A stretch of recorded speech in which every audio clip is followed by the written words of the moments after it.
Hernia ఉందని తెలిసిన ప్రతి పేషెంటు అత్యధికంగా భయపడే ఫస్ట్ కాంప్లికేషన్ ఆర్ దేని గురించి భయపడుతుంటారు అంటే దాని గురించి భయపడుతూ ఉంటారు.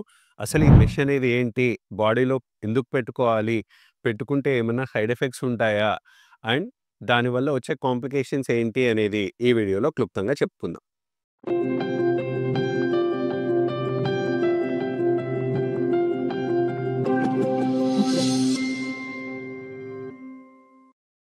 అందరికీ నమస్కారం. నేను doctor Abhilash, consultant laparoscopic hernia surgeon from Kondapur, Hyderabad.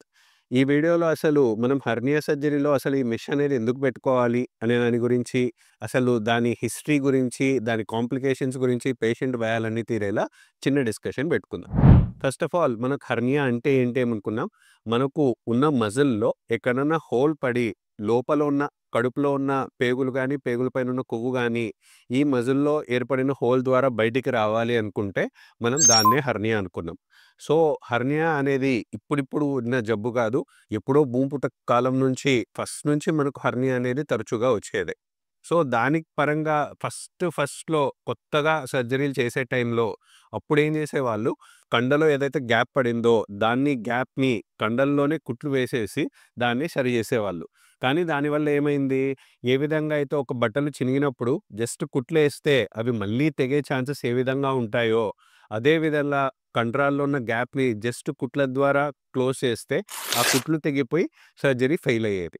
So, తర్వాత ఏమైంది? ఈ కుట్లు వేస్తే తెగిపోతున్నాయి కదా అని జెప్పి మనకెట్లయితే హార్ట్‌కి బైపాస్ సర్జరీ చేసిన తర్వాత ఎట్లయితే స్టీల్ వైర్‌లతో కుట్టడం జరుగుతుందో, అదే విధంగా హెర్నియా సర్జరీలో గూడా ఒక కాలంలో మనకు స్టీల్ వైర్‌లతోనో, మెటల్ వైర్‌లతోనో గూడా మజిల్‌ని రిపేర్ చేశారు. కానీ దానివల్ల ఏంటి?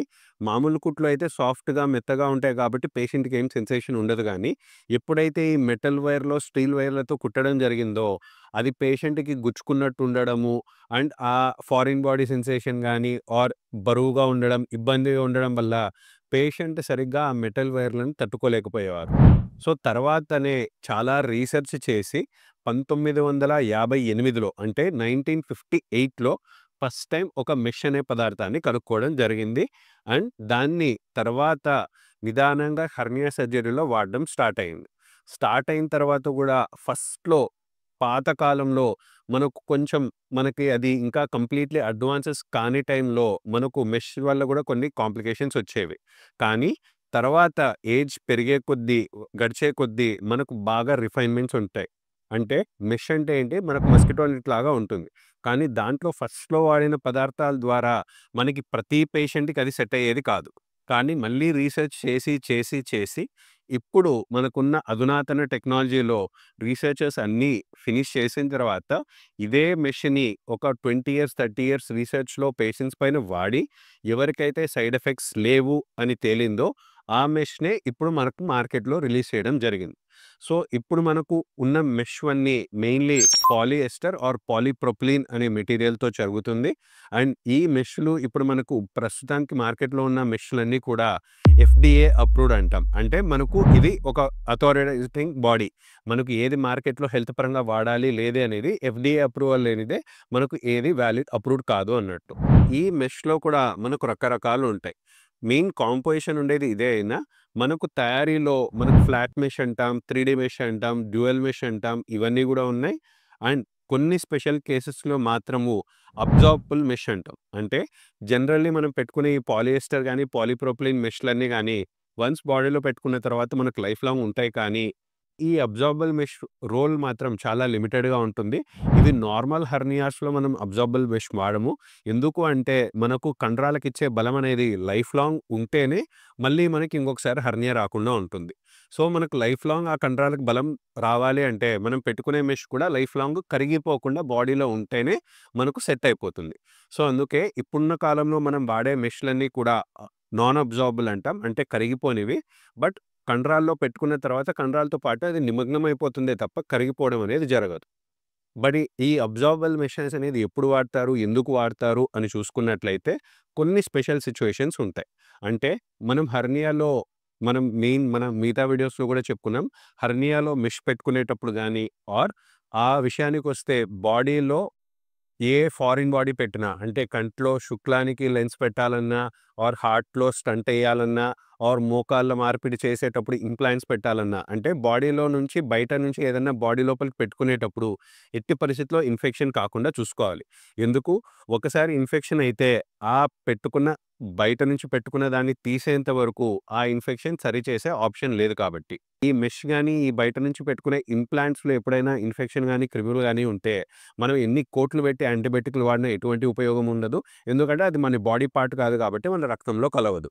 అలాంటి ఇన్ఫెక్టెడ్ కేసెస్‌లో లైక్ మనం హెర్నియా సర్జరీలో కూడా అన్నీ సింపుల్‌గా ఉండవు. కొన్ని కొన్ని బాగా కుళ్ళిపోయి, పేగులు కుళ్ళిపోయి ఆర్ పేగులు పగిలిపోయి హోల్‌తో ఉన్న కేసెస్‌లో మనం మామూలు మెష్‌ని పెట్టుకోలేం. అలాంటి కేసెస్‌లో మాత్రమే ఈ స్పెషల్‌గా అబ్జార్బబుల్ మెష్ అని ఉంటుంది. ఈ అబ్జార్బబుల్ మెష్ యానిమల్ టిష్యూతో తయారు చేయడం జరుగుతుంది.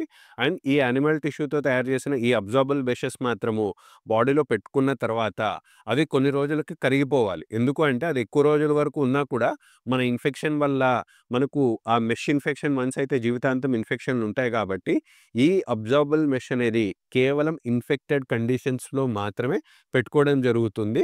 అదర్‌వైజ్ మనకు జనరల్ ప్రాక్టీస్‌లో నార్మల్లీ ప్రతి పేషెంట్స్‌కి మనం వాడేది నాన్ అబ్జార్బబుల్ మెష్ అనే అంటాం. నెక్స్ట్ ఎక్కువ మందికి డౌట్ వచ్చే క్వెషన్ ఏంటి అంటే అసలు ఈ మెష్ లేకుండా సర్జరీ చేసుకోలేమా? ఎందుకు నా బాడీలో ఫారిన్ బాడీ పెడుతున్నారు అని అడుగుతూ ఉంటారు.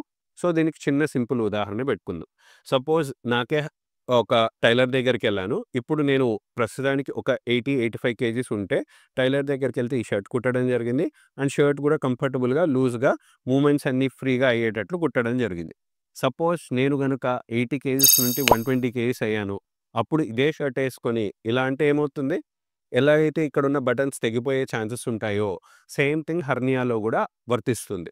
సో, ఇప్పుడు మెష్ అనేది పెట్టుకోకుండా సర్జరీ జస్ట్ కుట్లేసుకొని చేసుకున్నట్లయితే, ఏ విధంగా అయితే బట్టల్లో చినిగినప్పుడు మనం ఆ చినిగిన బట్టల్ని మళ్ళీ స్ట్రెచ్ చేస్తే, ఏ విధంగా అయితే మళ్ళీ అది చినిగే ఛాన్సెస్ ఉంటాయో, అలా చినిగిన బట్టలకి మళ్ళీ చినగకూడదు అంటే, మనం ఏ విధంగా అయితే ప్యాచ్ వేస్తామో, అదే విధంగా మనం మజిల్‌లో ఏర్పడిన గ్యాప్‌కి కేవలం స్టిచెస్ మాత్రమే వేసేసుకుంటే అవి ఎప్పుడైనా తెగిపోయే ఛాన్సెస్ ఉంటాయి కాబట్టి, మళ్ళీ మనం బరువు పెరిగినా, బరువులెత్తినా మనం వేసిన కుట్ల పైన ప్రెషర్ పడకూడదు అని, మనం ఎప్పుడూ హెర్నియా సర్జరీలో మెష్ అనేది పెట్టుకుంటాం. అన్‌లెస్ అంటిల్ ఇన్ఫెక్షన్ ఉంటే తప్ప.